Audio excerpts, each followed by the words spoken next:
Now the long wait is over.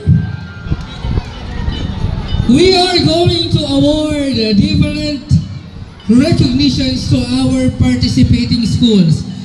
Kaunting paalala lamang po, kapag po kayo ay inawardan, mga bata, makinig muna sa akin. Tingin muna kay sir. Ayan.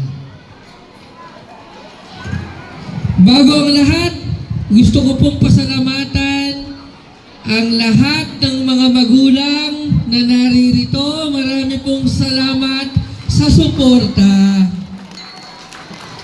Hindi po lahat ng magulang ay nakakarating sa mga punto kung saan nagpo-perform ang kanilang mga anak. Kaya naman, sobra kaming natutuwa sa tuwing nakikita namin kayong mga magulang na naririyan sa tabi, nagbi-video, nagka-camera, kinukunan ng litrato ang inyong mga anak habang nagpo-perform.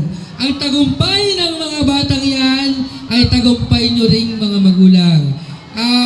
I would like also to acknowledge the efforts of our different teachers, coordinators from different schools, from different sub-offices, and narinig ko pa nga from different SDO.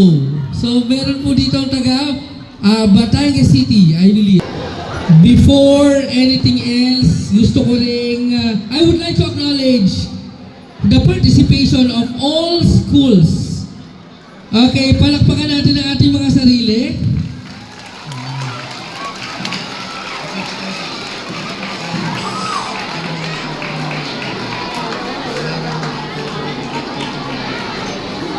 Okay po, pasensya na po kayo, ang daming patalastas ni Sir Harold.